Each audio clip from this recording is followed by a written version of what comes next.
I travel for work and my employer allows me to spend up to $100 day on food. If I don't use it, I don't get to pocket the money. When traveling, I make sure to use the full $100 every day, so I'm eating very well. My wife is upset with me because I get to eat out for every meal at least 2 weeks a month.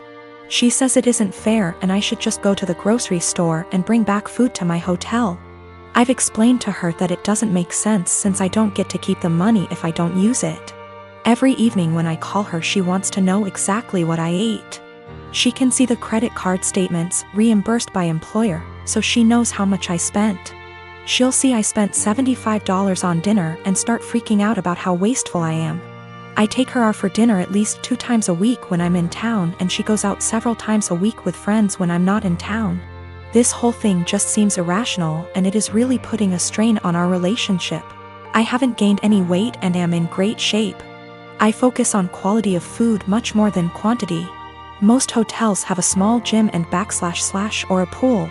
I can't buy groceries or gift cards to bring home. It is against policy. I submit pictures of the receipts, so this wouldn't work.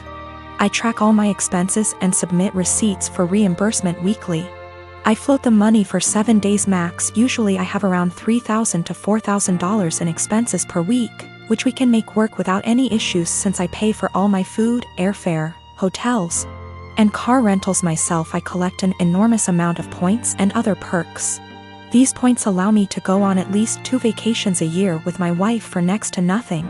We went to Spain early this year for 2 weeks and spent under $400 for the entire trip. Not using a company card is one of the best perks. Using a different credit card is not on the table. My wife and I have all our finances together. We both think it's important to be 100% transparent with money. We don't have any kids. She started a business selling Mary Kay a few years ago. She is working really hard to expand and find new customers. She likes the idea of being her own boss, and I try to do everything I can to support her. I'm rarely gone for 2 weeks at a time. Sometimes I'm gone for only 2 days. On average, a trip lasts 5 days and I go on 3 a month. A lot are saying Mary Kay is a pyramid scheme. I don't really know that much about the details of the business. I see a lot of women selling makeup, candles, and diet-related products, so I thought this was normal. We've put in around $50,000 over the past 2 years. Most of the money goes towards buying inventory and training seminars. I'll have to do some research to see what is going on. My day-to-day is anything but glamorous. I've spent more time in the airport than I even care to think about. Things go wrong often on the logistical side. My work can be very stressful, but I've gotten very good at managing the workload. My boss encourages us to use the full expense amount. He understands the stress involved traveling so much. He's actually working on increasing the amount to $140 day because of inflation. I'm a 19-year-old F with 6 older siblings. My parents spent most of my childhood spending money they didn't have on my siblings, so by the time I hit my teenage years, I realized I was probably going to have to fend for myself financially when I turn 18. I started babysitting and doing odd jobs around my neighborhood when I was 14, and eventually got part-time jobs during the school year. By the time I was 16, I was working 3 jobs in the summer and 2 in addition to school. When my parents told me they couldn't pay for college, I'd already earned enough, along with scholarships, to be able to put myself through college and have plenty left over. I've continued to work during the school year, and have been able to make money during quarantine by tutoring online. The issue began a few months ago, when my eldest sister got married. My parents spent $30 grand on her wedding, taking out a second mortgage to do so. To make matters worse, my dad was furloughed 6 days after the wedding.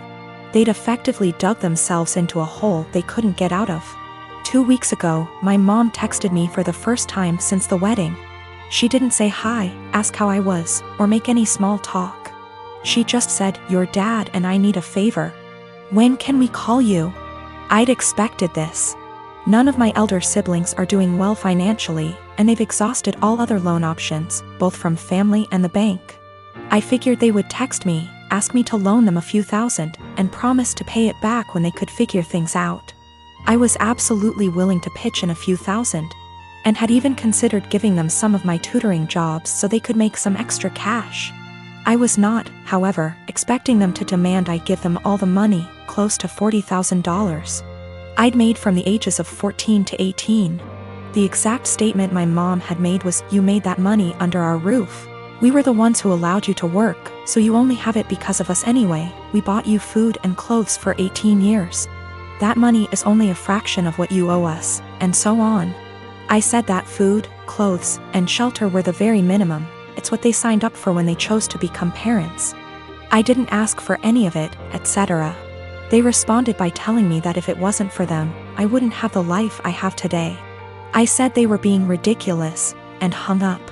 Since that day, both, along with 2 of my siblings, have continuously hounded me about giving them what is rightfully theirs. My siblings, who have never been asked to give them money, are still professing that it's my job as their kid to take care of them. I told them they wouldn't see a cent of my hard-earned money, and have no right to make such a request. I'm torn. I feel awful for refusing to help them out, but on the other hand, this was their fault. I feel I shouldn't be responsible for fixing their mess. Tim and I met in an English literature class our junior year of college, and we've been together the 10 years since. While he ended up going into IT, I stayed in the liberal arts track and ended up doing non-profit work after college when I realized I didn't actually want to be a school teacher. Just to say that we always assumed he'd out-earn me by a considerable margin. Though when he made more I always insisted we split things evenly to avoid potential resentment down the road. I've had sort of a non-linear career path, but ended up switching to the corporate world. To make a long story short, my liberal arts degree and time doing non-profit work gave me a lot of skills that enable me to really excel professionally in some more niche areas. I recently started a new job as a consultant, making way more than I'd ever anticipated. When I got the offer, I told Tim that the pay was amazing, but he didn't ask about the actual amount and I didn't want to be braggy about it. Especially since I was fairly sure it was above his current income. Well, we just put in an application for a new place. And in the process of having to submit our pay stubs, it's become obvious that I make roughly 30% more than he does now. I expected him to think that was cool, since he's a feminist and has always been super supportive of my career. But instead he's started to make increasingly harsh jabs about how I cheated the system to get where I am. That no English lit major makes more than a cybersecurity professional without cheating somehow.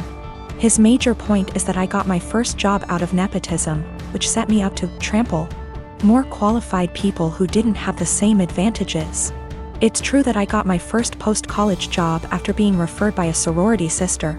But it was for non-profit work making $22K /year, not exactly at somebody's daddy's firm. He also points out that at my first corporate job, I snagged a big promotion after volunteering to take on starting up the company's diversity /equity /inclusion program, and I'll admit that were I a white man, it's highly unlikely I would have been able to be the face of the eventually high-profile diversity program. Tim also notes that I was awarded a small college scholarship for being a promising female writer, when no such scholarship existed for males. But all that said, I still don't feel like I cheated the system, and it makes me angry to listen to him joke about it. Especially since I grew up blue-collar and worked full-time while going to school full-time to afford my degree. I reached a breaking point yesterday when he made a crack about how the new / first woman on his team is an obvious diversity hire. I told him that his jokes about women cheating the system to get ahead aren't funny or guy talk ribbing, as he says. They make him sound like an insecure little boy. He told me I was being a naive Karen and we haven't really talked since yesterday. I, 29F, dated a guy Joe, 30M, for 3 months before he left me to go back to his ex Kim, 30F. Right after we broke up I found out I was pregnant and now I'm at 24 weeks. I let him know and he was ecstatic. Turns out his girlfriend had fertility issues and would likely never be able to get pregnant naturally, and he has always wanted to be a father. Getting back together was out of the question for both of us, so he's still with his girlfriend. Joe was only allowed at the initial appointment because of COVID-19 and we found out I was having twins. According to Joe, when he told Kim she had a mental breakdown about her infertility and wanted to talk to me. I met them at their house and Kim stated that she wanted to be involved in my pregnancy because she would eventually be the children's stepmother. She started telling me that I needed to do a home birth, that I needed to formula feed so that they could have the babies half of the week, that she wanted one boy and one girl, and that she wanted the kid to call her mama since they would be calling me mommy. I shut her down and said I would make the best choices for my children and my body and left. Kim continued to be overbearing and texting me every day about my eating habits, exercise habits, and ing about how her job wouldn't let her take maternity leave. At the virtual genetics counseling appointment, she attended instead of Joe and took over the whole meeting trying to talk about her family history which wasn't relevant. When it came time for my 20-week level 2 scan, they allowed me one guest and Joe suggested I take Kim instead of him, which I refused to do. Joe did end up coming and he found out the gender because I wanted to keep it a surprise for me so we could throw a gender reveal party. I put a pregnancy announcement on my social media and then she put up an announcement saying they were expecting twins, the non-traditional way, and how blessed she was. I was irritated but I kept my mouth shut. Then she threw a gender reveal party and posted it on social media. I wasn't even invited. She also announced that she's having a baby shower. I commented on her posts and told her to stop treating me like a surrogate, that the kids weren't hers, and that Joe didn't have any claim or custody of the kids until they are born. I then called Joe and reiterated all of this and stated that I would not be seeing either of them until we went to family court, and that my mother would be my birthing partner. He and Kim and some of her friends and family are saying I'm an asshole and her mother even called and insisted I give her one of my babies like this is the parent trap?